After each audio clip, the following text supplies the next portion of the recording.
Guys, welcome and welcome back to my channel. आज सभी लोग अपने अपने काम पर जैसे कि निकल चुके होंगे एज़ पर न्यू गाइडलाइंस। तो जब मैं भी सुबह अपने ऑफिस में एंटर किया, मतलब I can't even tell you कि इतनी ज़्यादा गंदगी थी, इतनी ज़्यादा गंदगी थी। Let me show you the glimpse of beautiful नज़ारा। इस सीन को तो देख के ना मुझे ऐसा लग रहा था कि जैसे वो पुरानी हवेली टाइप पिक्चर नहीं होती थी, 20 साल बाद ऐसा लग रहा है। मैंने पूरा क्लीन करने के बाद तब जाके चैन की सांस मिली कि हाँ, अब मैं बैठ सकती हूँ अपने ऑफिस में, अब मैं किसी को अटेंड कर सकती हूँ। क्योंकि मतलब गंदगी में तो बैठना नहीं हो सकता बिल्कुल भी, क्योंकि पता नहीं इतनी ज़्यादा धूल मिट्टी, शायद इसीलिए क्योंकि आंधी तूफ़ान भी अभी 1-1.5 महीने में बहुत आंधी तूफ़ान आए थे, तो उसकी वजह से इतनी गंदगी आ गई होगी। लेकिन अब ठीक है, अब मैंने पूरा मतलब इतना रगड़ रगड़ के सब कुछ साफ़ किया ना, इतना तो मतलब किसी और से मतलब मेड वगैरह से मैं करवाती तो शायद इतना अच्छे तरीके से साफ़ नहीं होता, लेकिन मैंने बहुत अच्छे तरीके से साफ़ कर लिया है। ऐसे लोगों को ऐसा लग रहा होगा कि कहाँ कहाँ चले जाएं, आज ही कहाँ कहाँ नहीं चले जाएं, कहीं घूम आए, क्या करें, आज तो लॉकडाउन खुल गया, क्या क्या नहीं करें। मतलब एक होता है ना कि जब नए नए कैद से जब बाहर निकलते हैं तो ऐसा लगता है कि बौखला से जाते हैं तो ऐसे लोग बौखला गए होंगे कुछ लोग। हमारे घर के भी 3 लोग ऐसे हैं जो बौखला से गए हैं, जो आज उड़ गए। और जैसे कि SSS की जो तिगड़ी आपको पता ही है वो कौन सी है, तो वो आज उड़ गए घूमने के लिए। मतलब गए हैं वैसे तो काम से ही, अपने शिवानी भी अपने वैसे घर गई है अपने फैमिली से मिलने, और सिद्धू भी चली गई, सौरभ लेकर गया है उन दोनों को। बहुत टाइम से मैं सोच रही थी कि लॉकडाउन खुल जाएगा, अपने ऑफिस जाने के बाद ना एक सुराही खरीदूंगी। एक्चुअली क्या है कि फ्रिज रखा तो है, लेकिन मैंने पानी कभी नहीं रखती मैं फ्रिज में, क्योंकि पता नहीं मुझे फ्रिज का पानी ज़रा भी अच्छा नहीं लगता। और क्या होता है कि मतलब फ्रिज के पानी से ना आपका ये जो टमी है ना, ये भी बाहर आता है और गले में भी प्रॉब्लम हो जाती है, क्योंकि बार बार हम ठंडा पानी पीते हैं, गर्मी लगती है। तो इसलिए मतलब मैं तो हमेशा सबको यही सजेस्ट करूँगी कि जितना हो सके मटके वाला पानी पियो, वो नेचुरली ठंडा रहता है। मिट्टी का पानी होता है तो वो ज़्यादा अच्छा रहता है सेहत के लिए भी। तो मैं सोचूँ वही लेकर आऊँ। अब मटका तो नहीं रख सकती मैं यहाँ पे, लेकिन हाँ, एक खूबसूरत सी सुराही लेने का मेरा मन है कि सुराही लेके मैं रखूँ अपना पानी। मैं घर आ गई हूँ और रास्ते में इतनी ज़्यादा गर्मी लग रही थी, बाप रे, इतनी तेज़ धूप थी रास्ते में, इतनी तेज़ कि मतलब पूरा पसीना पसीना हो गई थी। फिर मैंने आके शावर लिया है और शैम्पू भी किया है। आजकल एक वीक में 3 से 4 बार शैम्पू करना पड़ रहा है। अच्छा, जो मैं आपको शैम्पू के बारे में बता रही थी ना, कि हिमालय वाला जो डैमेज रिपेयर वाला था और एक ड्राइनेस डिफेंस वाला जो शैम्पू था, जो मैंने अभी रिसेंटली यूज़ करना शुरू किया था, तो उसके बारे में मैं आपको ये बता दूं कि आप उसको यूज़ मत करना, क्योंकि जब से मैंने वो यूज़ करना शुरू किया है ना, मेरे स्कैल्प में इतना ज़्यादा डैंड्रफ हो गया, इतना ज़्यादा, और डैंड्रफ की वजह से ही हेयर फॉल होता है। तो मेरा हेयर फॉल भी उसी वजह से हो रहा है, क्योंकि जब से मैंने वो शैम्पू लगाना शुरू किया तभी से ऐसा हो रहा है, वरना पहले मेरे कोई डैंड्रफ वगैरह कभी ऐसा होता नहीं था। तो अगर आपने वो शैम्पू यूज़ करने का सोच रहे हो, हिमालय ड्राइनेस डिफेंस और हिमालय डैमेज रिपेयर, तो अभी के अभी स्टॉप कर दो, क्योंकि वो शैम्पू दोनों बिल्कुल अच्छे नहीं है। का अपना अपना होता है कि पता नहीं किसी को सूट कर जाता है शैम्पू, किसी को नहीं सूट करता, पर मैं अपना बता रही हूँ कि मेरे को तो नहीं सूट किया है, क्योंकि मेरे बहुत ज़्यादा डैंड्रफ होना शुरू हो गया है। और अभी जो मैंने शैम्पू यूज़ किया है वो head and shoulder anti dandruff नीम वाला जो है ना, वो वाला यूज़ किया है। और अभी बताऊँगी मैं आपको, इसको यूज़ करने के बाद 1 वीक में मैं 3 से 4 बार इसे हेयर वॉश करूँगी, तब जाके पता चलेगा कि एक्चुअल इसका रिजल्ट क्या है। अभी बाल ड्राई होने के बाद, सिद्धू के बाल ना इतने ज़्यादा आजकल ड्राई हो रहे हैं, वही स्वेटिंग वाला रीज़न है कि स्वेटिंग बहुत ज़्यादा हो रही है, तो बाल तो ड्राई हो ही जाते हैं और एकदम झाड़ू जैसे हो जाते हैं।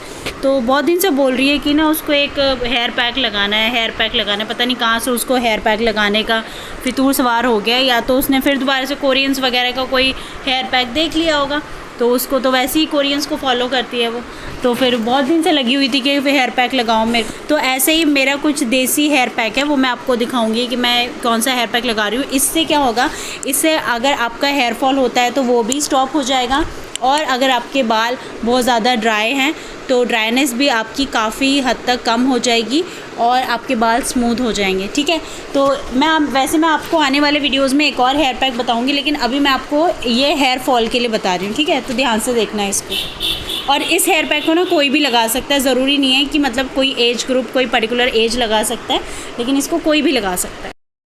इस पैक को बनाने के लिए ना यहाँ पे मैंने 2 बड़े साइज़ के प्याज लिए हैं। ये हमारा सबसे ज़्यादा इम्पॉर्टेंट और मेन इंग्रेडिएंट है, ठीक है। अगर आपका सिर्फ हेयर फॉल है, आप बहुत ज़्यादा परेशान हो अपने हेयर फॉल से, आपका सब कुछ ट्राई कर लिया नहीं रुक रहा है ना, आप खाली प्याज का रस से ही आप हेयर फॉल अपना ठीक कर सकते हो। मैं गारंटी दे सकती हूँ 1 वीक तक आप लगाओ, आपका गारंटीड आपका हेयर फॉल जो है वो बिल्कुल ख़त्म हो जाएगा, क्योंकि मैं हमेशा से इसी से ही अपना हेयर फॉल अपना रोकती हूँ, ठीक है। तो इस तरह से मिक्सी में पीसने के बाद आपको इस तरह के पतले से कॉटन लेना है और इस कॉटन के कपड़े से मैं इसको सारा प्याज का जो रस है वो स्क्वीज़ कर लूँगी और एक कटोरी में निकल आएगा। अच्छा खासा क्वांटिटी में 2 प्याज के रस निकल आएगा। ज़रूरी नहीं है कि आपको इसमें कुछ मिलाना ही है। आप अगर सिर्फ हेयर फॉल से परेशान हो तो आप इस तरह से कॉटन के टुकड़ा लो आप, और कॉटन के टुकड़े से अपने स्कैल्प में लगाना शुरू कर दो। जैसे आप ऑयल लगाते हो ना, बिल्कुल आपको सिर्फ ऐसे ही लगाना है, ठीक है। इस तरीके से आप लगा सकते हो। या फिर आपको एक कंडीशन भी चाहिए साथ में अपने बालों को थोड़ा स्मूथ बनाने के लिए, तो उसके लिए भी मैं आगे जैसे जैसे बताऊँगी आप वो चीज़ें करना, तो आपको डेफिनेटली इससे अच्छा रिज़ल्ट मिलता है। लेकिन एक बार में नहीं, आपको कम से कम हफ्ते में एटलीस्ट 2 बार तो आप लगाओ इसको।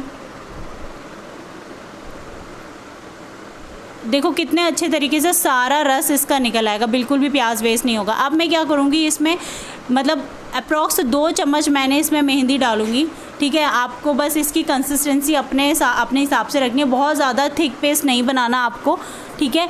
हम इसको मेहंदी की तरह नहीं लगा रहे, सिर्फ एक बालों को कंडीशनिंग देने के लिए ही हम इसका यूज़ कर रहे हैं, ठीक है। आपको अगर बाल आपके कलर्ड हेयर हैं तो आपको क्या करना है, आपको इसके बदले बेसन मिक्स कर लेना है, फिर आप मेहंदी मिक्स मत करना, ठीक है। कलर हेयर वालों को बिल्कुल भी मेहंदी नहीं लगानी है, फिर वो आप इसके बदले बेसन लगा सकते हो, ठीक है। तो इस तरह से हमने एक इसको बाइंड करने के लिए हमने मेहंदी डाला है। अब बालों को स्मूथ टेक्सचर देने के लिए हम थोड़ा सा इसमें मिल्क डालेंगे, ठीक है। इसकी कंसिस्टेंसी ना देखो आपको इतनी रखनी है, ठीक नहीं रखना है आपको, ठीक है। तो इस तरह से स्कैल्प में मसाज करते हुए आपको लगाना है। आपको ऐसा नहीं कि मतलब कि आपको वैसे जैसे आप ऑयल लगाते हो ना, बिल्कुल इसी तरह से स्कैल्प में मसाज करते हुए लगाना है।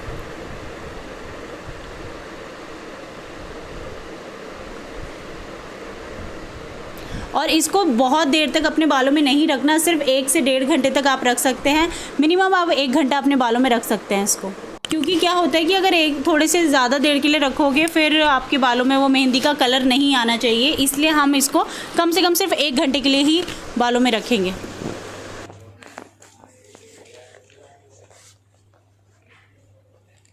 मम्मी आप वैसे इतने बार खींचोगी तो फिर वो तो टूट बचेंगे कैसे?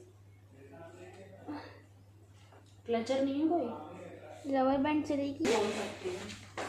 तो अभी आप देख सकती हैं मेरी लग चुका है, पूरा रूम ऐसे पड़ा है, मुझे साफ़ करना पड़ेगा। मैंने इसलिए लगाया क्योंकि जब मैं पहले जैसे मैं डेली छोटी बना रही थी और मेरे छोटी बनाने से बाल भी बढ़ गए थे, बहुत हैवी हो गए थे, वॉल्यूम बहुत आ गई थी उससे। फिर पता नहीं हिमालय का मुझे वो सूट नहीं कर रहा, वो शैम्पू हिमालय का प्रोटीन वाला शैम्पू, उसको लगाने से मेरे हेयर फॉल बहुत ज़्यादा बढ़ गए। तो इसलिए अभी अपन लोगों ने head and shoulder anti dandruff वाला मंगाया है। उससे पहले गुड वाइब्स का या वाव का यूज़ करते, वो भी सही था, पर वो भी ड्राई कर देते थे हेयर को, पर वैसे तो वो सही थे। पर इस बार अपन लोग हेड एंड शोल्डर मंगाए हैं। सो अभी ये देख सकते कितना रूम मैसी पड़ा है। अभी मैं सबको क्लीन करूँगी, देखना, ठीक है, चुटकी बचाते ही।